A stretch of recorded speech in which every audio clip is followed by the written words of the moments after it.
Queridas irmãs, bom dia! Hoje, terça-feira da sexta semana do Tempo Pascal, 7 de maio, iniciando a nossa semana, mas também iniciando o nosso mês.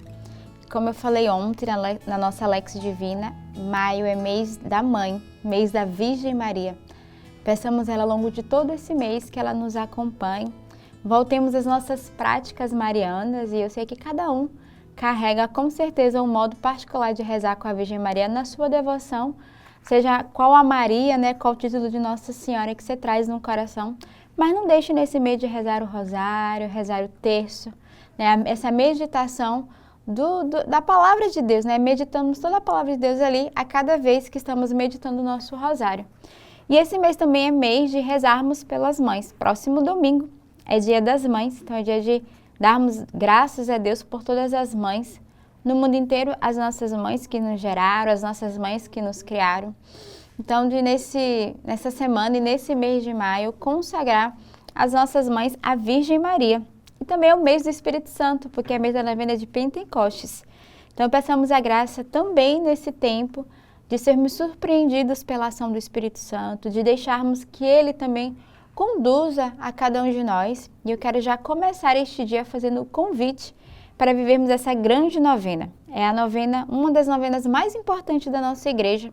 E nós teremos a novena, o Seminário de Vida no Espírito, aqui no nosso canal do YouTube, na nossa Web TV, começando agora dia 10 de maio, na sexta-feira, e vai até o dia 18. Então você pode acompanhar todos os dias no nosso canal do YouTube e viver essa graça. Teremos irmãos e irmãs das nossas diversas casas espalhadas no mundo inteiro que estarão pregando, dando testemunho e conduzindo essas noites de oração, essas noites pedindo a ação do Espírito Santo.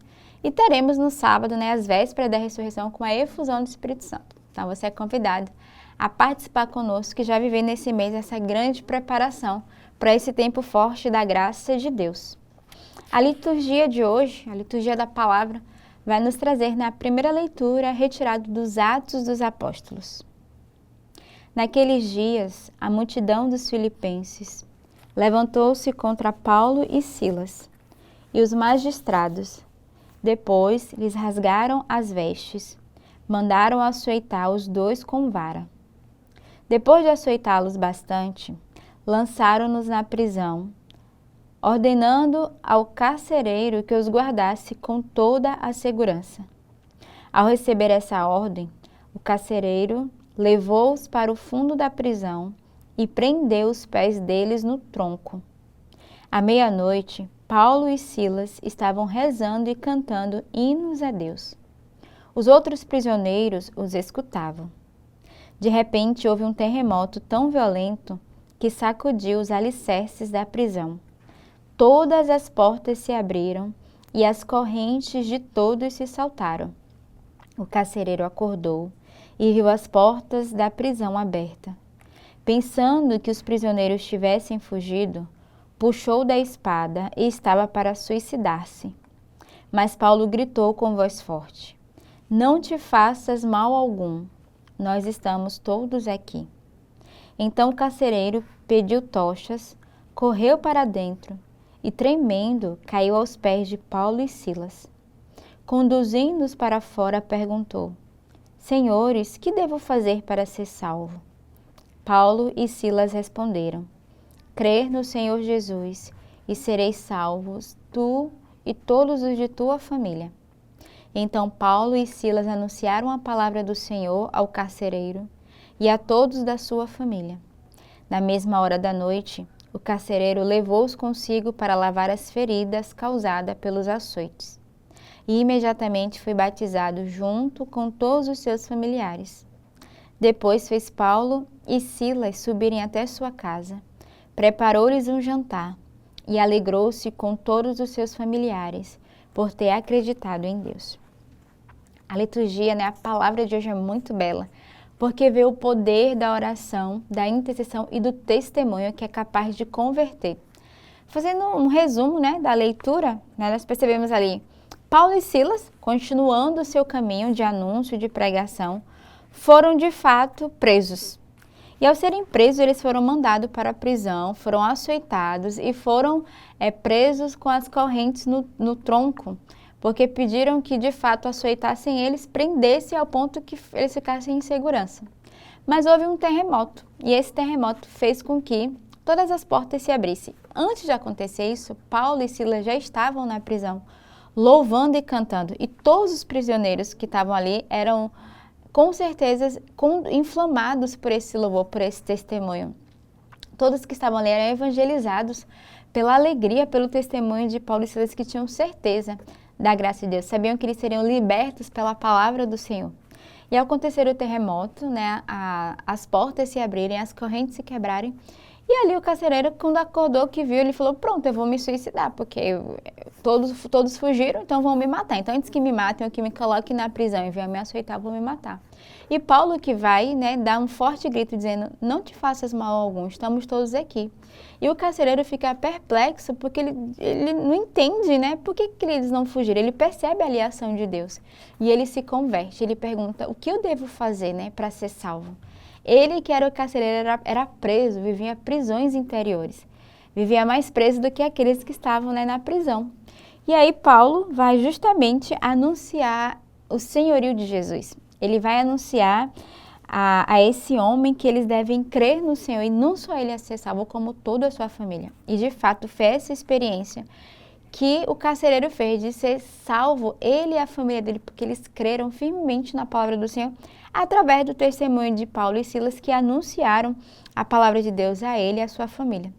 E naquela noite ele vai, né, fazer esse gesto de curar as feridas, de cuidar das feridas de Paulo e Silas, e depois convidá-los a ir para a sua casa, tomar uma refeição com toda a sua família, para testemunhar a obra de salvação, o milagre de Deus que aconteceu naquele dia, através do testemunho de Paulo e Silas para esse carcereiro. Então, que belo ver que mesmo na prisão, Paulo e Silas se tornaram evangelizador. Mesmo no momento mais difícil, mesmo nas prisões, nas perseguições, eles não deixaram de orar incessantemente, de louvar e, sobretudo, de crer na salvação de Deus. O salmo de hoje é o Salmo 137. Ó Senhor, me estendeis o vosso braço e me ajudais. Ó Senhor, de coração eu vos dou graças, porque ouvistes as palavras dos meus lábios. Perante os vossos anjos vou cantar-vos, e ante o vosso templo vou prostrar-me. Eu agradeço o vosso amor, vossa verdade, porque fizestes muito mais que prometestes. Naquele dia em que gritei, vós me escutastes, e aumentastes o vigor da minha alma. Estendereis o vosso braço em meu auxílio, e havereis de me salvar com vossa destra. Completai em mim a obra começada. Ó Senhor, vossa bondade é para sempre. Eu vos peço, não deixeis inacabada esta obra que fizera vossas mãos. Então, é um salmo de clamor ao Senhor, é um salmo também de confiança e, sobretudo, de agradecimento por essa salvação de Deus, de agradecimento por esse cuidado do Senhor. Primeiro o salmista vai dizer, ó Senhor, me estendeis o vosso braço e me ajudais. Então ele clama essa salvação de Deus, ele clama esse cuidado, essa proteção. E aí ele vai ter um coração grato, ele vai louvar, porque ele já acredita e ele faz a experiência de ser cuidado por Deus. Ó Senhor, de coração eu vos dou graças porque ouvistes as palavras dos meus lábios. Tem um coração grato porque ele reconhece que Deus escutou a sua oração. Deus escutou o grito e o clamor do coração, da alma, né, do homem, de cada um de nós. Perante os vossos anjos vou cantar-vos e ante o vosso templo vou prostrar-me. E aí ele continua, né? Eu agradeço o vosso amor, vossa verdade, porque o Senhor fez muito mais do que prometestes. No dia que eu gritei, o Senhor me escutou. Então, é um coração grato que sabe reconhecer essa misericórdia e essa salvação de Deus. O evangelho de hoje é retirado do evangelista São João. Naquele tempo, disse Jesus aos seus discípulos, agora parto para aquele que me enviou, e nenhum de vós me pergunta para onde vais? Mas por que vos disse isso? A tristeza encheu os vossos corações. No entanto, eu vos digo a verdade. É bom para vós que eu parta. Se eu não for, não virá até vós o defensor. Mas, se eu me for, eu vou-lo mandarei. E quando vier, ele demonstrará ao mundo em que consiste o pecado, a justiça e o julgamento. O pecado, porque não acreditaram em mim. A justiça, porque vou para o Pai, de modo que não mais me vereis. E o julgamento, porque o chefe deste mundo já está condenado. Então, Jesus, no Evangelho de hoje, ele vai explicar a importância dele partir, mas que ele vai e enviará o defensor, que é o Paráclito, que é o Espírito Santo, e que ele precisa fazer esse movimento de partida para que cada um de nós possamos experimentar que, de fato, o Senhor cumpriu a promessa. Depois ele mesmo vai dizer que quando ele vier, ele demonstrará ao mundo, o pecado, a justiça e o julgamento. E ele mesmo vai explicar no Evangelho de hoje o porquê, de cada um desses verbos. Então, neste dia, peçamos ao Senhor a graça de verdade de preparar o nosso coração para esse tempo favorável, em que o Senhor enviará o seu defensor. E a nossa igreja é muito pedagógica esse ano, a cada ano, através da novena do Espírito Santo, mas também nós estamos à espera da vinda do Senhor e devemos, desde já vivermos com o nosso coração preparado, suplicando essa graça do Espírito Santo. Então, neste dia, nessa terça-feira, nesse início de semana, nos deixemos ser conduzidos pela ação do Espírito Santo. Tenhamos uma bela terça-feira neste dia e que Deus os abençoe.